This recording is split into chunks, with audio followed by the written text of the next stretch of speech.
What's up, everybody? It's DDJ here. I'm here, y'all, with another video to discuss with you guys how to be a better visual storyteller.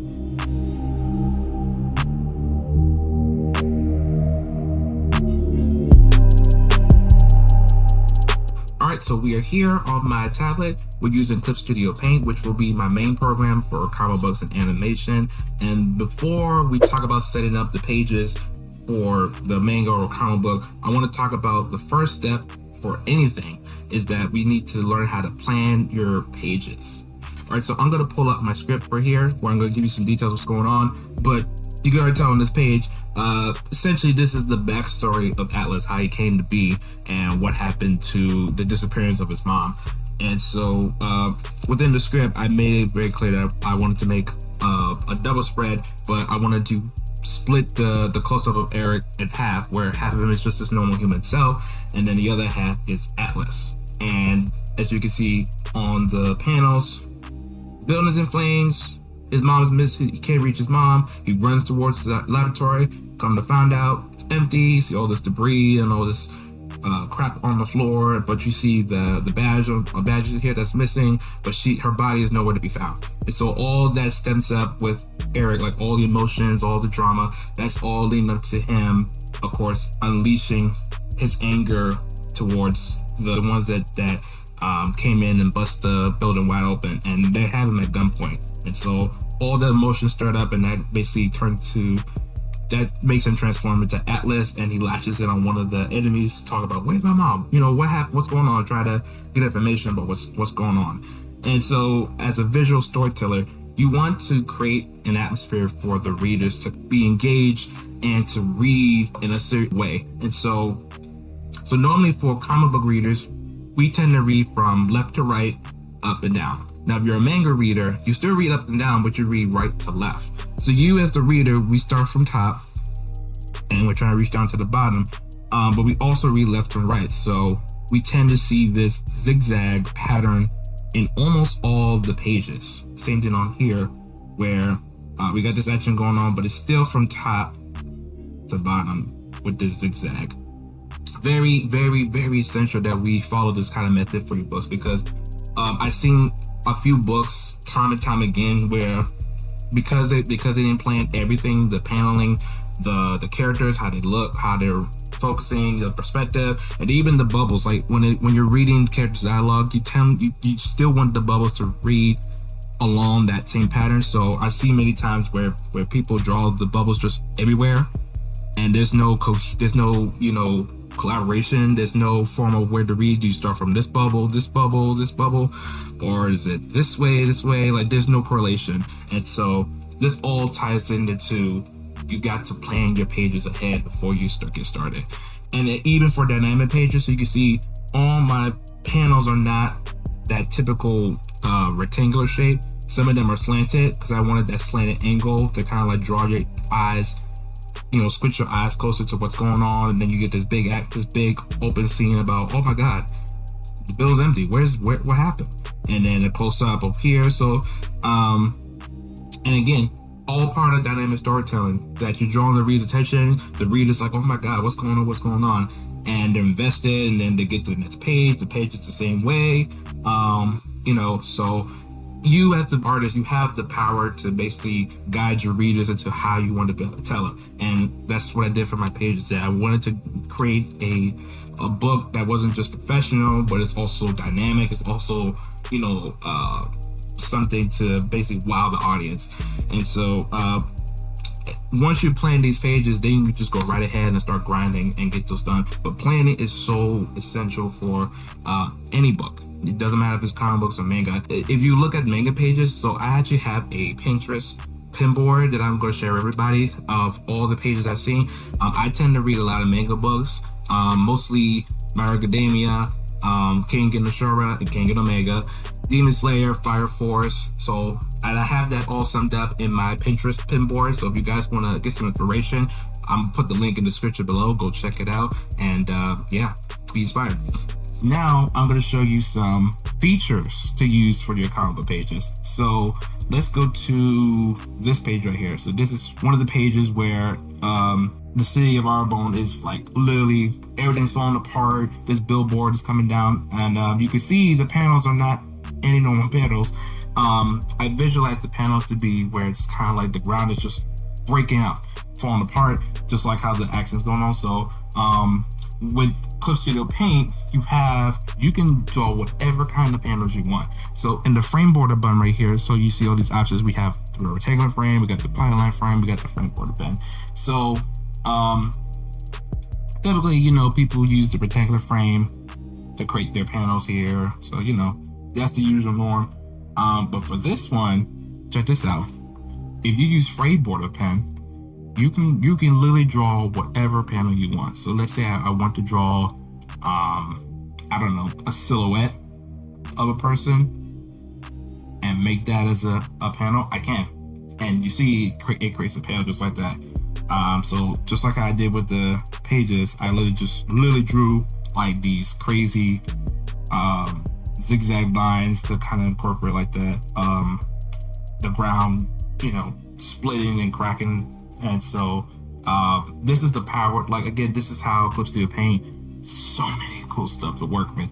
And also, let's talk about the poly frame. So with the poly frame, instead of creating your typical rectangular form, you can just create whatever poly frame you want. So it don't have to be 4 panels. It could just be like, I don't know, something like this. Like, you can, like, as a visual story, you have the power to create whatever panels you want, just as long as, again, you're guiding the readers to what they're looking at and what they're visual and what they're seeing. So that, again, we still want to have the zigzag pattern in our book. So like for this one, that zigzag is still there.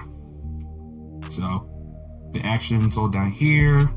We're drawing our eyes down with the building going downward, and you see a little bit details here and there, but again, it doesn't fall away from that zigzag pattern. We go into this panel where we have Amara in the midst of the page. We figure out what's going on, and then we draw our eyes down to here where Amara looks back, and then there's a civilian that's carrying her baby. She's about to die because the billboard is crashing down up the street, and she's right there. So again, it still follows that pattern. It still follows that dynamic storytelling. And again, as a reader, you're like, what's happening? What's going on? So just like that, and you can just go ham on these pages. All right, so from this point forward, we're going to look at some of the pages that I worked on for Atlas Edge Rebellion Issue 1, and showing some of the key aspects to look for when it comes to visual storytelling. And by the way, before I go down to that topic, side note, one of the cool features that Clip Studio Paint has is that you can actually record all your progress in your illustrations or your pages, and it's literally right there. It's just a click of a button.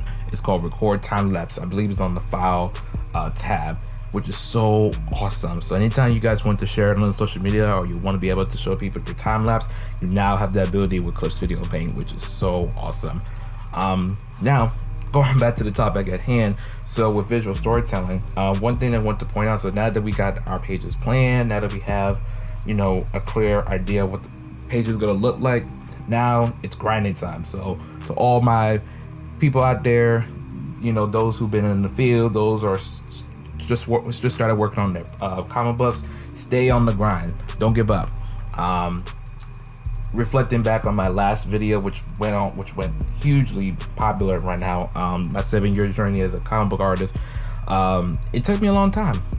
It wasn't easy, and part of the reason why that is because from my experience, I didn't have a good story. I didn't have a clear direction on where to take it, and also along with that, I compare myself to a lot of the other huge artists out there who are doing phenomenal. And looking back at my stuff, I was just kind of down at times. But through it all, I learned to build my self-esteem, to basically build upon what I have, the foundation that I have, and keep on pushing, keep on, putting on the blood and sweat and tears, because at the end of the road, you know, your work will show forth. And so I encourage all of you artists out there. I read the comments, I've seen you people who are motivated, who are inspired, and I appreciate you guys for the love support. Stay in the grind. Don't give up, and please, you know, continue that progress, and take the time when you need to. So, you know, I took as much time as I took to make the comic book to where I am right now, which technically 8 years now, where I finished this comic book, and people are enjoying the heck out of it. So I appreciate everybody who has been with me since day one, or to those who are just joining in and showing love and support. I appreciate it, and I thank you guys in advance. So going back to the pages that we're looking right now, some of my favorite pieces to work on, especially with Atlas being the focal point. He's doing his little superhero landing.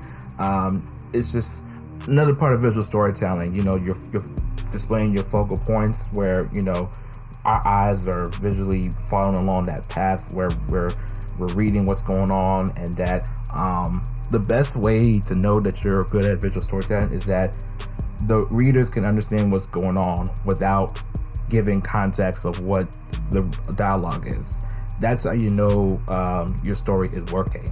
And that's what I wanted to convey for all my panels, so that you see, like this panel right here, you see Atlas is taking control of the situation. Derek is on the ground. He's like, oh my god, what the heck just happened? And then Eric points a gun at him, or at least a cannon in this case, and then you see a wide shot of him, so you know that they're talking in the talking phase. And then you see a close-up shot of Eric, who's looking a little ticked off right now about what's going on. And so all part of visual storytelling, that the readers have an idea of what's going on without giving context. The dialogue is just like the icing of the cake. And so now we go into the next page. Now we see this is just clearly an action shot, but you still understand what's going on. You see what's taking place. This is the villain Magnitude, who's the leader over the elites, and somebody is questioning his authority, of course, which is Derek. And so he's basically showing him, you know, who's the boss, and taking his hand and slamming him on the ground. And then you see the ground crumble. So you as the reader is like, oh my god, this guy is super powerful. You know, he's able to break the ground asunder with just swinging of the hook. And then the characters' reactions on the bottom right corner as they're seeing this, they're like, dang. So again, all falls in the line of storytelling. So you want to be able to tell the readers without essentially telling the readers what is going on the pages. Alright guys, so we're hitting on spoiler territory. So if you guys haven't read Atlas issue 1, which by the way, on side note, what are you waiting for? What's going on? So I encourage you guys to go check it out. The links are in my description below. Go read it. Otherwise, let's continue on. So this is a double spread of our own. This is the city where Atlas lives in ruins. Something catastrophic happens, and we see the city just as it is, and we know it's part of the elite's mission to bring the city down to its knees. So the stakes are very high right now, and again, without context, without spoiling anything, we don't know what's happening. We don't know what's taking place, you know, how much damage it's causing for the people of the city. So again, you know, that's gonna fall right into issue 2, 3, 4, like the next following issues of Atlas. Once again, another form of visual storytelling where the audience, the readers, is invested. They don't know what's going on, but they're ready for next book. Alright you guys, so that wraps up the video for today. I hope you guys learned a lot from this video, some tips and tricks that I've sold upon you today that you can take and apply it for your next project, for your comic book or manga that you're working on for whatever period of time. Thank you everybody. I've seen along the way, I've seen a lot of people who just joined in. To all my new fans out there, welcome to Art of TDJ, where I'm showing you guys the ropes of my art, my comics, and soon my animation, which I'm going to show in a quick second. So here's a short piece of animation I'm working on. Just a feast. So anyway, thank you guys once again for your love and support. Today, this is just a beginner phase for those who are just starting out on their combos. Next video, I'm going to work on some of the intermediate tutorials on how I process my combos. So we're gonna talk about comic scripts. We're gonna talk about some more features on Clip Studio Paint, showing you guys the inks and the colors. So all that's coming very soon. But if you guys have any other ideas, any other things you want me to, express that I haven't showed on any other videos, write it down in the comments below, and just let me know what you guys want me to go over, and I'll be happy to educate you guys and to help you along the way. So with that being said, thank you guys for your love, support. I appreciate you all, and I'm so excited for the universe of TDJ Comics and for Atlas. I'll see you guys out. Peace.